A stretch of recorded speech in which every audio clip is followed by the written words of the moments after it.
नमस्कार दोस्तों, आप सभी का अभिप्रेरणा इंस्टीट्यूट मनोहरपुर शाहपुरा जयपुर में स्वागत।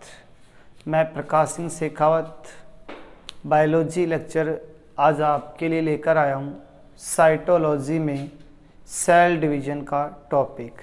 सेल डिवीज़न टॉपिक में से एक या दो क्वेश्चन हमेशा ZICR में पूछे जाते हैं एवं अदर जो कंपटीशन हैं उसमें भी इस टॉपिक का अधिक महत्व है।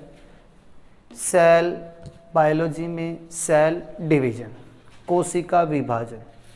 देखिए, प्रकृति की जितनी भी कोशिकाएं हैं, प्रकृति में सभी कोशिकाओं का एक गुण होता है कि कोशिकाओं में निरंतर रूप से विभाजन होता रहता है।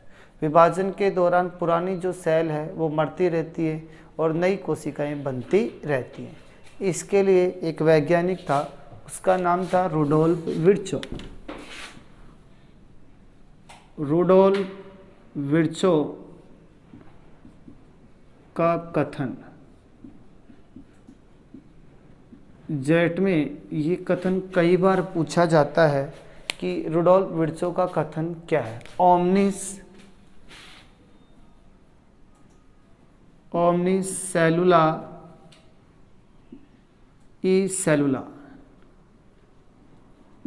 ओमनिस सेलुला ई सेलुला, ये रुडोल्फ विर्चो का कथन है। इसका मतलब क्या है कि नई कोशिकाओं की जो उत्पत्ति है वो पूर्ववर्ती कोशिकाओं से हुई है। पूर्ववर्ती कोशिकाओं से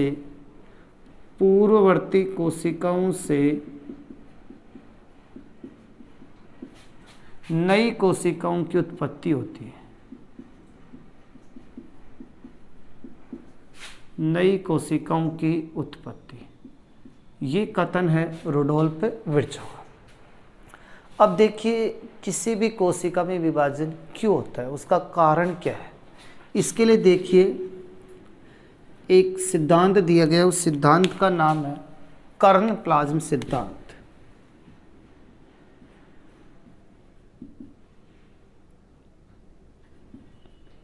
कर्ण प्लाज्म सिद्धांत, यह सिद्धांत इस चीज़ की व्याख्या करता है कि कोशिका में विभाजन क्यों होता है।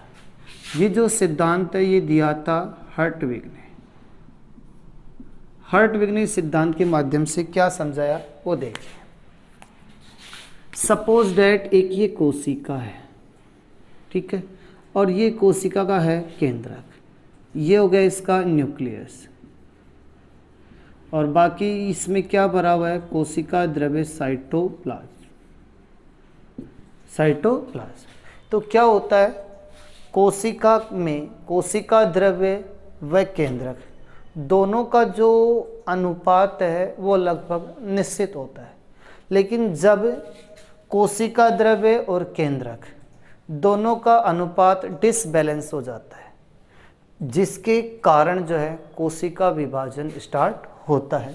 तो कर्ण प्लाज्म सिद्धांत में KI बराबर VN/VC - VN, ये कर्ण प्लाज्म सिद्धांत है। KI का मतलब होता है कैरियोप्लाज्मिक इंडेक्स। कैरियोप्लाज्मिक इंडेक्स का मतलब कोशिका द्रव्य सूचकांक। VN मतलब वॉल्यूम ऑफ न्यूक्लियस, यानी केंद्रक का आयतन। VC का अर्थ वॉल्यूम ऑफ साइटोप्लाज्म, यानी कोशिका द्रव्य का आयतन। ये है कर्ण प्लाज्म सिद्धांत। कोशिका विभाजन होता रहता है। अब विभाजन की जो दर है वो अलग अलग जीवों में अलग अलग होती है। अगर हम मनुष्य की बात करें तो मनुष्य में जो विभाजन की दर है वो 24 आवर्स है, यानी 24 घंटे में मनुष्य शरीर की एक बार विभाजित होती है। मनुष्य शरीर में कोशिकाओं की संख्या अगर हम जानें तो 3 × 10⁻12 होती है, यानी पर डे लाखों करोड़ों कोशिकाएं बनती हैं और लाखों करोड़ों कोशिकाएं मरती रहती हैं। तो इसमें जो कोशिका विभाजन है उसमें देखिए, किसी भी कोशिका के विभाजन की प्रावस्था को पढ़ने के लिए सबसे पहले हम बात करते हैं कोशिका चक्र की। तो हमारा टॉपिक है कोशिका चक्र, सेल साइकिल। कोशिका चक्र है क्या टॉपिक, इसमें से लगभग क्वेश्चन पूछा जाता है। इसको बोलते हैं सेल साइकिल। देखिए सेल साइकिल क्या है, इसको हम पढ़ने की कोशिश करते हैं। ये एक हमने चक्कर बना लिया, ठीक है। अब इसमें देखिए सेल साइकिल में ये जो कोशिका है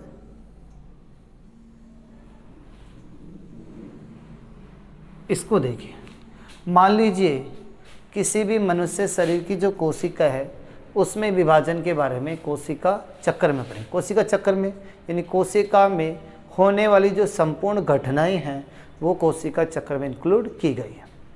तो कोशिका चक्र की मुख्य दो प्रावस्थाएं, यानी कोशिका चक्र को दो भागों में बांटा गया है। एक भाग ये रहा और दूसरा भाग ये रहा। तो कोशिका चक्र का जो पहला भाग है उसे कहते हैं इंटरफेज।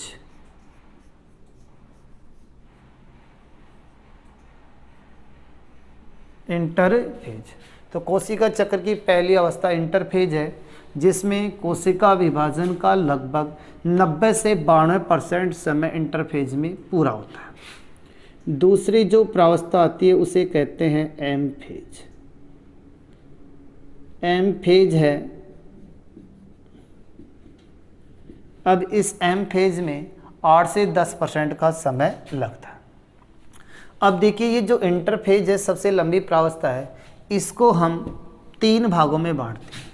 सबसे पहली जो प्रावस्था हम इसको बांटते हैं वो है, इसमें एक इसको बोलते हैं G1 फेज। दूसरी जो प्रावस्था है उसे बोलेंगे S फेज और तीसरी जो प्रावस्था बनती है उसे कहते हैं G2 फेज। इस प्रकार हमने 3 प्रावस्था में बना। G1 फेज को बोलते हैं फर्स्ट गैप फेज, इसको बोलते हैं सिंथेटिक फेज को हिंदी में बोलेंगे संश्लेषित अवस्था, और इसको बोलेंगे सेकंड गैप फेज। अब देखिए फर्स्ट जीवन जो प्रावस्था है उसमें क्या होता है। जीवन फेज में बहुत सारे कार्य होते हैं। कोशिका जो विभाजन होता है उसकी जो संपूर्ण तैयारियां हैं वो इसी प्रावस्था में कंप्लीट होती हैं। तो सबसे पहले बात करें एंजाइम, आरएनए, डीएनए, प्रोटीन। इसमें डीएनए को हटा दो, यानी एंजाइम, आरएनए, प्रोटीन का संश्लेषण। यानी सीधा आपसे क्वेश्चन करें आरएनए का संश्लेषण कहाँ होता है, प्रोटीन का संश्लेषण कहाँ होता है, विभिन्न प्रकार के एंजाइमों का संश्लेषण कहाँ होता है, ये सारी की सारी जो तैयारियां हैं वो जीवन फेज में होती है। एवं इस प्रावस्था में एक और कार्य होता है डीएनए, व एक और होती है डीएनए के साथ जो प्रोटीन जुड़ी होती है उसे कहते हैं हिस्टोन प्रोटीन। हिस्टोन प्रोटीन संश्लेषण की तैयारी, संश्लेषण की पूर्व तैयारी, यानी डीएनए का और आरएनए का जो निर्माण होता है उससे संबंधित जो पूरी तैयारी है वो कर ली जाती है जीवन फेज में। एस फेज में जो है विशेष इम्पोर्टेंट है डीएनए, व डीएनए के साथ जो प्रोटीन है हिस्टोन प्रोटीन का जो संश्लेषण है वो किस में होता है, एस फेज में होता है।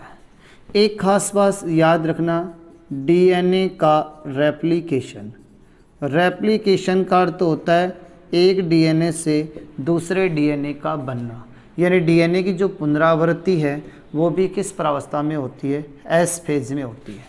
इस प्रावस्था में इंटरफेज का 30 से 50% समय लगता है, इसमें भी इंटरफेज का 30 से 50% समय लगता है, और इसमें लगभग 10 से 20% समय लगेगा। और इसमें क्या होगा? एक तो ट्यूबुलिन प्रोटीन होते हैं, एक तो याद रखना ट्यूबुलिन प्रोटीन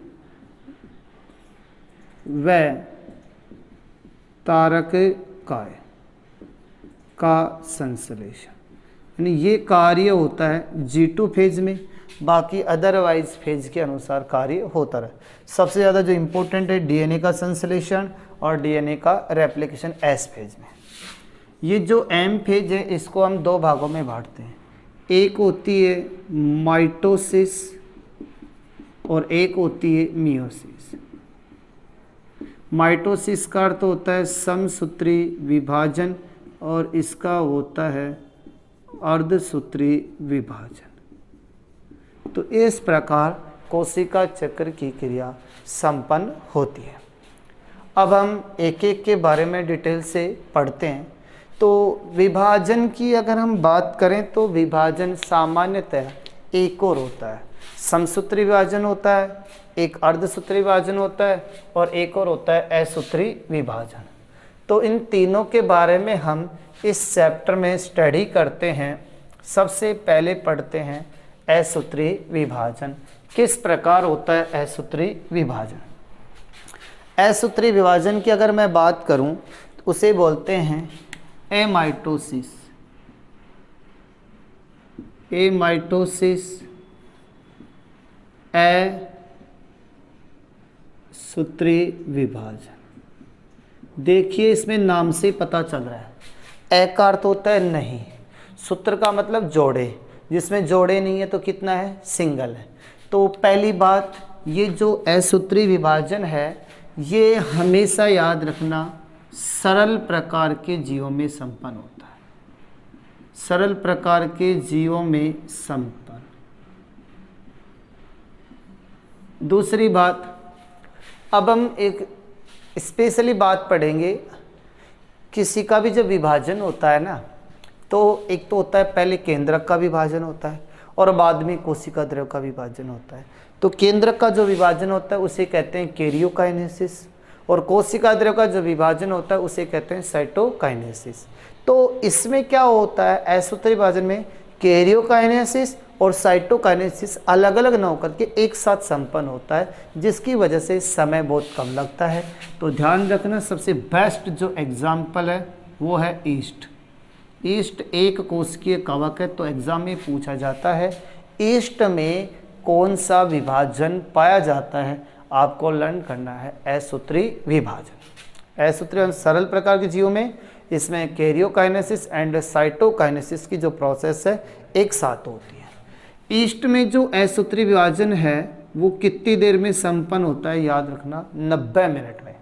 ईस्ट में असूत्री विभाजन 90 मिनट में कंप्लीट हो जाता है। इसकी मेन इंपॉर्टेंट लाइन यही है। अब हम पढ़ते हैं समसूत्री विभाजन किस प्रकार होता है। समसूत्री विभाजन को पढ़ने के लिए देखिए, सबसे पहली बात, नाम से पता चल रहा है समसूत्री विभाजन। सम का अर्थ होता है समान, सूत्र का अर्थ होता है गुणसूत्र, यानी जिसमें गुणसूत्रों की संख्या क्या बनी रहती है? समान। तो देखिए इसमें समसूत्री विभाजन क्या है। समसूत्री विभाजन जिसको माइटोसिस कहते हैं। पहली बात, माइटोसिस शब्द किसने दिया? माइटोसिस शब्द देने वाला वैज्ञानिक था F.W. फ्लेमिंग। तो पहली बात तो यही होगी, माइटोसिस शब्द जो है वो F.W. फ्लेमिंग ने दिया। F.W. फ्लेमिंग ने कौन सा शब्द दिया? माइटोसिस। देखिए प्रकृति के जितने भी जीव हैं उनमें दो प्रकार की कोशिकाएं होती हैं। एक होती है जनन कोशिका और दूसरी होती है, उसका नाम है कायिक कोशिका। एक होती है जनन कोशिका और एक होती है कायिक कोशिका। अब जनन कोशिकाएं भी दो होती हैं। हम अगर बात करें तो नर में तो जनन कोशिका कौन सी होती है? वृषण ग्रंथि। अगर मादा की बात करें तो मादा में कौन होती है? अंडाशय ग्रंथि। और अगर पुष्प की पादप की बात करें, पादप का जो जनन भाग है, जनन भाग किसकी बात कर रहे हैं? पादप की। तो वो इसका है पुष्प। कौन है? पुष्प। इसका मतलब ये हुआ कि किसी भी जीव की जनन कोशिकाओं को छोड़कर शेष सभी कोशिकाओं में कौन सा विभाजन पाया जाता है? समसूत्री विभाजन। ओनली जो है वेजिटेटिव सेल में होता है। समसूत्री विभाजन नाम से पता चल रहा है। सम का अर्थ होता है समान, सूत्री का अर्थ होता है गुणसूत्र, यानी इसमें गुणसूत्रों की संख्या समान बनी रहती है। एक बात है, जिसमें जनन होता है उसे कहते हैं जनक पेरेंट्स। तो याद रखना, समसूत्री विभाजन में 1 से 2 संतति कोशिकाएं बनती हैं। तो समसूत्री विभाजन में 1 से कितनी संतति कोशिकाएं बनती हैं? 2। गुणसूत्रों की संख्या समान। अगर जनक 2n है तो संतति जो बनेगी वो भी क्या होंगी? 2n। यानी संतति गुणसूत्रों के मामले में जनक के क्या होती है? समान। 2n का मतलब अगर इसमें 46 है तो प्रत्येक जो सेल बनेगी उसमें भी कितनी कितनी होंगी? 46। समसूत्री विभाजन में एक जनक से 2 सेल बनती हैं, 2 पुत्री डॉटर सेल बनती हैं। समसूत्री विभाजन में जो डॉटर सेल बनती है उनमें गुणसूत्रों की संख्या मदर कोशिकाओं के क्या होती है? समान। समसूत्री विभाजन का अगर हम समसूत्री विभाजन को अगर हम पादपों में देखना चाहते हैं तो इसके लिए क्या करेंगे? प्याज ऑनियन रूट टिप का सिलेक्शन करेंगे। ऑनियन रूट टिप, जैसे ये प्याज है, प्याज की जो जड़ें होती हैं उसका जो अग्रभाग है उसका हम चयन करके पादपों में समसूत्री विभाजन का अध्ययन कर सकते हैं। जंतुओं में अगर हम समसूत्री विभाजन की स्टडी करना चाहते हैं तो इसके लिए हम लोग जो है चयन करेंगे बाल व नाखून का। बाल और नाखून का चयन करके हम जो है पादपों में समसूत्री विभाजन का अध्ययन कर सकते हैं। तो अब देखिए, ये तो रही जनरल बातें। अब समसूत्री विभाजन जो है उसको, जैसे ये कोशिका मान लीजिए, इस कोशिका में समसूत्री विभाजन होगा कैसे? इसके लिए अपने को इसको प्रोसेस में विभाजित करना पड़ेगा। तो सबसे पहले अगर हम प्रोसेसिंग की बात करें तो जैसे मान लीजिए ये है अपना माइटोसिस, ये अपन ने लिखा माइटोसिस यानी समसूत्री विभाजन। किसी भी कोशिका में समसूत्री विभाजन होगा, इसके लिए 2 बातें हैं। जैसे इस कोशिका में समसूत्री विभाजन होना है तो इसके लिए 2 चरणों में होता है। एक ही अभी हमने पढ़ा था कैरियोकाइनेसिस। कैरियोकाइनेसिस, कैरियोकाइनेसिस, कैरियो शब्द हमेशा केंद्रक के लिए आता है। काइनेसिस का अर्थ होता है विभाजन, यानी पहले किसका विभाजन होगा? केंद्रक का, और बाद में होता है साइटोकाइनेसिस। साइटो शब्द हमेशा कोशिका द्रव्य के लिए आता है, तो बाद में होगा कोशिका द्रव्य का विभाजन, यानी पहले केंद्रक का विभाजन होगा और बाद में किसका होगा? कोशिका द्रव्य का। अब जो केंद्रक का विभाजन होता है वो 4 चरणों में होता है। केंद्रक का विभाजन कितने चरणों में होगा? 4। सबसे पहले वाली अवस्था बनेगी उसका नाम है प्रोफेज। दूसरे वाली जो अवस्था बनेगी उसका नाम है मेटाफेज। तीसरे वाली अवस्था है उसका नाम होगा एनाफेज। चौथे वाली जो अवस्था है उसका नाम होगा टीलोफेज। इस प्रकार इन 4 अवस्थाओं में केंद्रक का क्या होगा? निर्माण। अब कोशिका द्रव्य का विभाजन होगा।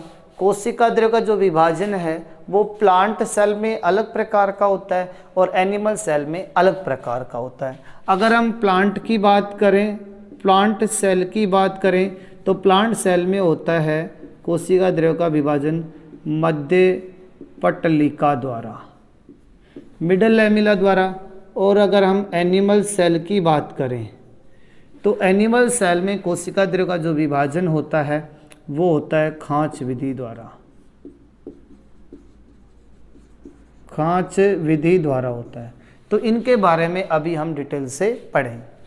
इससे पहले एक बात और याद रखना, कोशिका विभाजन उन्हीं कोशिकाओं में होगा जिनमें तारककाय पाया जाता है।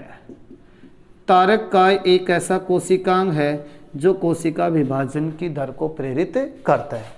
जैसे मनुष्य की पेशी कोशिका है, मनुष्य का जो न्यूरॉन है उनमें तारककाय नहीं पाया जाता, तो क्या उनमें विभाजन नहीं होगा? नहीं होगा। यानी व्यक्ति को न्यूरॉन और पेशी कोशिकाएं जन्म के साथ ही मिलती है और मृत्यु पर ही वो जो है नष्ट होती है, उनमें कभी भी विभाजन नहीं होता। तो जिन कोशिकाओं में तारककाय नहीं होगा उनमें विभाजन नहीं होता है, जिनमें तारककाय होता है उनमें विभाजन होता है। एक बात और, निम्न श्रेणी के जो पादप हैं जैसे थैलोफाइटा में आते हैं कौन कौन? कवक आते हैं, शैवाल आते हैं, फंजाई आते हैं। तो ये जो निम्न श्रेणी के पादप और सभी जंतु कोशिकाओं में तारककाय पाया जाता है। लेकिन उच्च श्रेणी के पादप, उच्च श्रेणी में कौन कौन आते हैं? जिम्नोस्पर्म आता है, एंजियोस्पर्म आते हैं, उनमें तारककाय नहीं पाया जाता। Very important question. तो अब हम समसूत्री विभाजन में सबसे पहले कोशिका के केंद्रक का विभाजन करेंगे, और कोशिका के केंद्रक का जो विभाजन होता है वो कितने चरणों में होता है? 4 में। तो हम एक एक चरण के बारे में स्टेप से पढ़ेंगे। तो देखिए, सबसे जो पहली स्टेप हम लेते हैं वो है, सबसे पहली स्टेप है प्रोफेज। तो प्रोफेज में क्या होता है? देखिए, प्रोफेज में नाम से पता सबसे पहली वाली अवस्था है। तो सबसे पहली वाली अवस्था है, तो इसमें क्या करना पड़ेगा अपने को? सबसे पहले प्रोफेज में देखिए हम स्टार्ट करते हैं इसमें प्रोफेज में हमें करना पड़ेगा। देखिए, कोई भी कोशिका है, उस कोशिका के अंतर्गत जो कोशिका द्रव्य है ना वो 16 अवस्था में होता है। तो जैसे ही केंद्रक का विभाजन होगा वो जो कोशिका द्रव्य है वो सोल से जैल अवस्था में परिवर्तित होगा। तो पहली बात, कोशिका द्रव्य को क्या कहते हैं? साइटोप्लाज्म। साइटोप्लाज्म का सोल से जैल में परिवर्तन। जो कोशिका द्रव्य है उसका सोल से किस में परिवर्तन हो गया? जैल में। एक बात। दूसरी अगर हम बात करें तो कोशिका के अंतर्गत जो गुणसूत्र होते हैं वो महीन बिल्कुल पतले पतले धागे नुमा संरचना में चेंज हो जाते हैं। तो गुणसूत्रों का धागे नुमा संरचना में परिवर्तन, धागे नुमा संरचना में परिवर्तन हो जाएगा। किसका हो जाएगा? गुणसूत्रों का।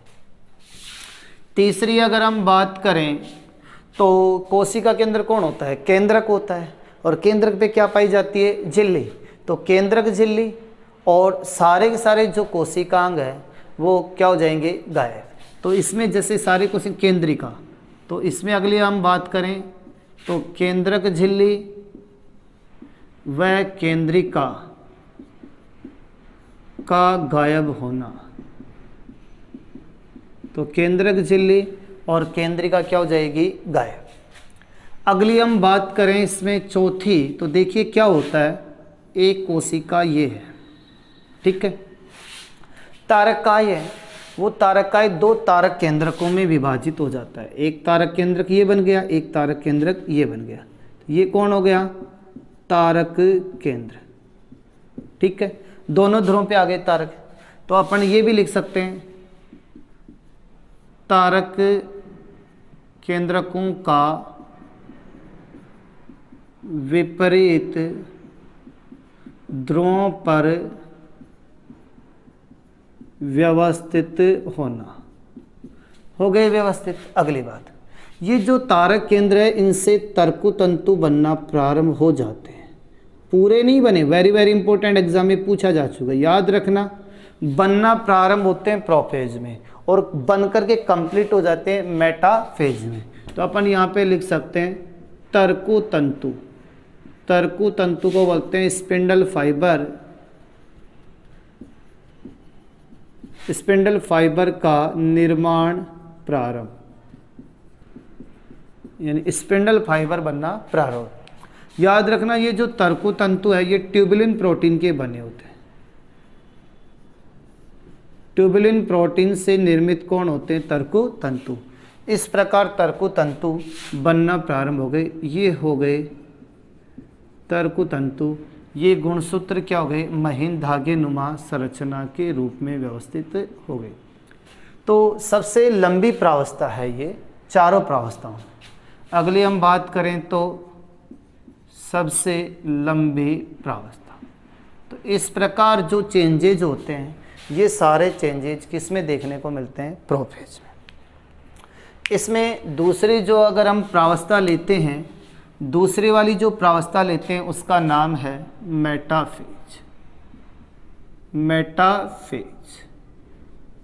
मेटाफेज में क्या होता है? नाम से पता चल रहा है ये कोशिका है, दोनों ध्रुवों पर कौन थे? तारक केंद्रक। अगली बात, सबसे पहली बात, कोशिका के जो बीच में है, कोशिका के मध्य भाग में एक प्लेट का निर्माण हो जाता है जिस प्लेट को बोलते हैं मेटाफेजिक प्लेट। Metaphasic plate. सबसे पहले मेटाफेजिक प्लेट बन गई। ये कौन बन गए? सेंट्रियोल, तारक केंद्र। अब जो गुणसूत्र जो धागे नुमा संरचना के रूप में थे ये पास पास आ जाते हैं और क्या से बन जाते हैं? छोटे और मोटे।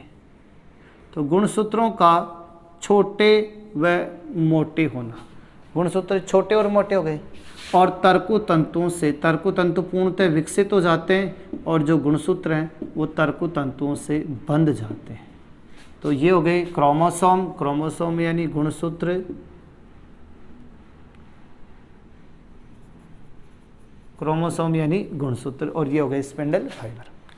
तो इसमें क्या क्या हुआ हम दोबारा देखते हैं। सबसे पहली बात हमने देखा कि मेटाफेजिक प्लेट का निर्माण। सबसे पहली बात कोशिका के मध्य भाग। दूसरी बात, गुणसूत्र छोटे और मोटे होकर मेटाफेजिक प्लेट पर व्यवस्थित हो गए। गुणसूत्रों का छोटा व मोटा होना। तीसरी बात, गुणसूत्रों का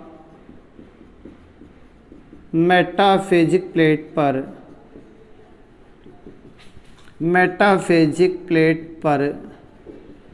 व्यवस्थित होना। चौथी बात, तर्कु तंतु जो ये थे इनका निर्माण पूर्ण हो गया। तो तर्कु तंतुओं का निर्माण पूर्ण। अगली बात, जो तर्कु तंतु थे ये गुणसूत्रों से क्या होते हैं? बंधे हुए। तो तर्कु तंतुओं द्वारा गुणसूत्रों का बंधे होना। और एक खास बात, अगर आप गुणसूत्रों की संरचना की स्टडी करना चाहते हैं तो उसके लिए सबसे उत्तम जो प्रावस्था है वो है मेटाफेज। गुणसूत्रों की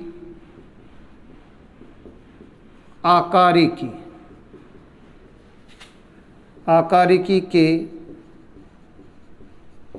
अध्ययन हेतु श्रेष्ठ प्रावस्था। अगर गुणसूत्रों की संरचना का अध्ययन करना चाहते हैं तो इसके लिए जो है मेटाफेज अवस्था का चयन करते हैं। इसके बाद में आती है तीसरी प्रावस्था जो हमने पढ़ी, उसका नाम है एनाफेज। एनाफेज में क्या होता है? देखिए, एनाफेज में हम बात करें तो सबसे पहली बात, सबसे छोटी प्रावस्था है एनाफेज।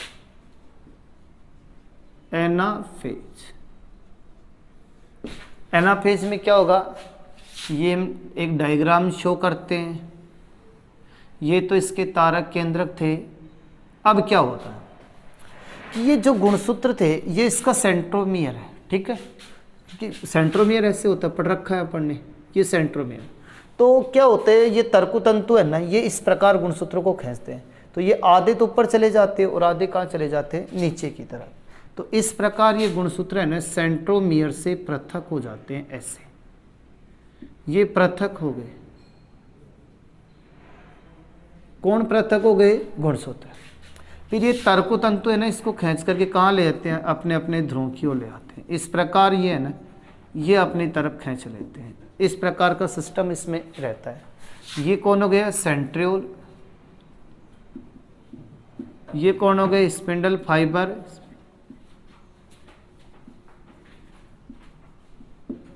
और ये कौन हो गए? क्रोमोसोम। तो सबसे पहली बात इसमें यही होगी, गुणसूत्रों का सेंट्रोमियर से पृथक्करण वेरी इंपॉर्टेंट। क्रोमोसोम का सेंट्रोमियर से पृथक्करण। दूसरी बात, अब ये क्रोमोसोम सेंट्रोमियर से पृथक हो गया तो गुणसूत्रों का विपरीत ध्रुवों की ओर गमन, ये इधर खींच रहा है, ये इधर। तो क्रोमोसोम का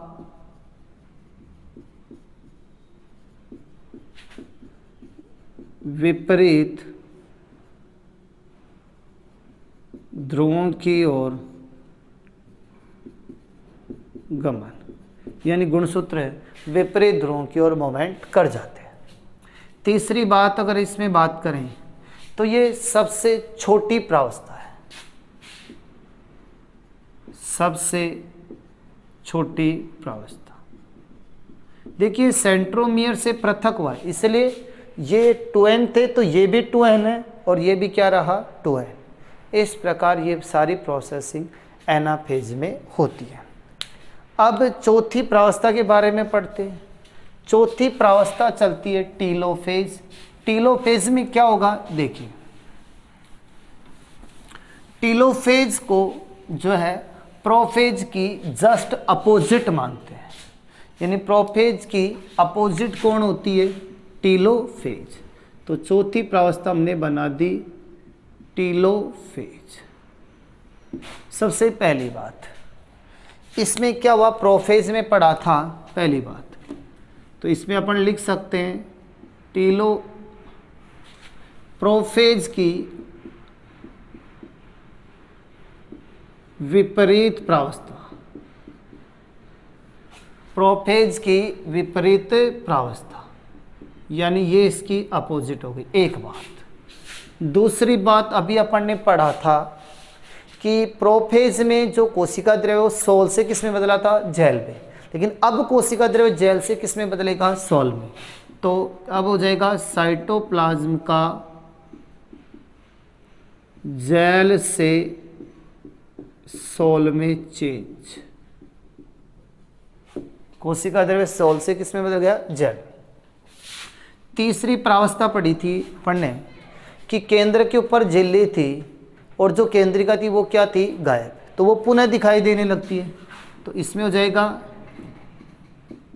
केंद्रक झिल्ली व केंद्रिका का पुनः दिखाई देना, यानी दोबारा दिखाई देने लग गए।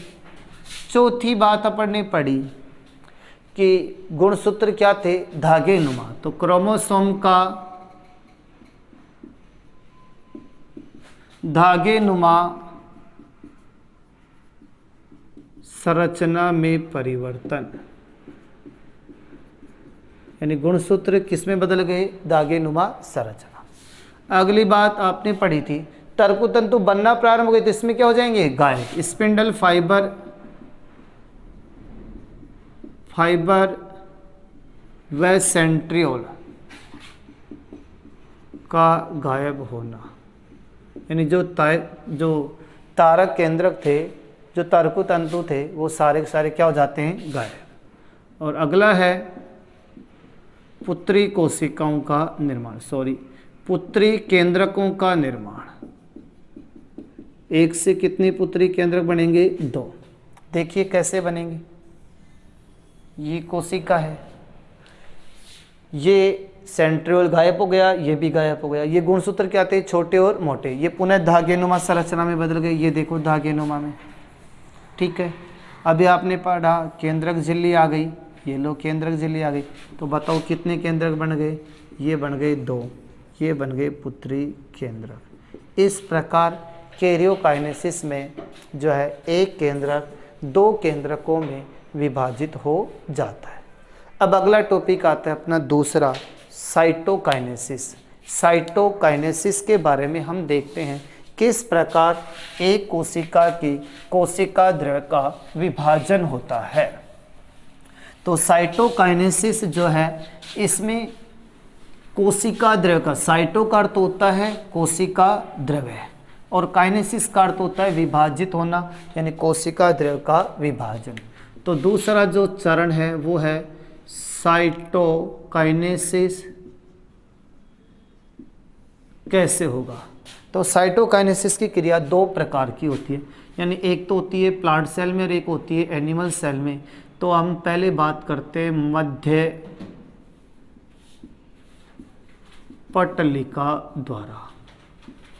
मध्य पटलिका द्वारा कोशिका द्रव्य का विभाजन कैसे होता है? देखिए, इस विधि द्वारा भी हमने बात की थी। मध्य पटलिका द्वारा जो कोशिका द्रव्य का विभाजन होता है वो होता है प्लांट सेल में। किसमें होता है भाई? प्लांट सेल में। कैसे होगा? सपोज दैट ये कोशिका है, ठीक है, ये कोशिका है और ये इसकी है कोशिका भित्ति और अंदर है कोशिका झिल्ली। तो देखिए इसमें क्या होगा। अभी आपने टीलोफेज में बनाया था ऐसी प्रावस्थाएं, ठीक है, ये केंद्रक झिल्ली आ गई थी, ये क्या थे? गुणसूत्र, और चारों तरफ क्या भरा हुआ था? कोशिका द्रव्य। तो सबसे पहले क्या होता है, जो कोशिका है, कोशिका द्रव्य के मध्य भाग में एक प्लेट बनती है, इसे बोलते हैं मध्य पटलिका।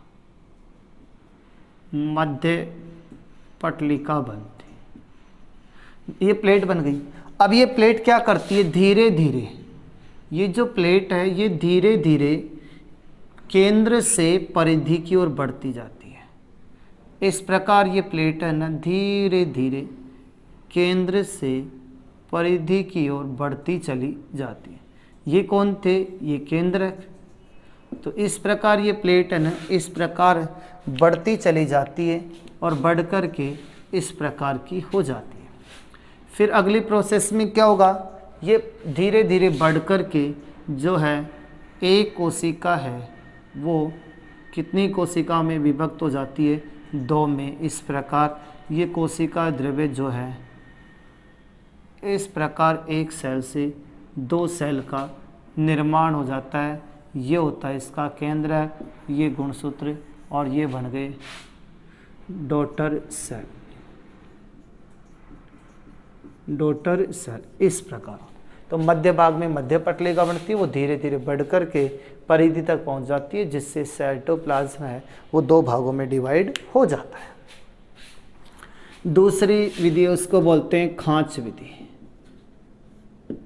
खांच विधि, इसमें याद रखना इसके द्वारा जो विभाजन होता है ये होता है एनिमल सेल में।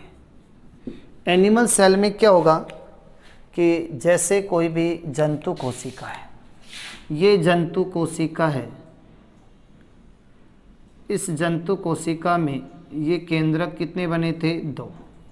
तो क्या होता है, कोशिका का जो परिधि वाला भाग है इसमें खांच का निर्माण हो जाता है। इस प्रकार कोशिका के परिधीय भाग में खांच बन जाती है। ये जो खांच बनती है ये धीरे धीरे परिधि से केंद्र की ओर बढ़ती जाती है।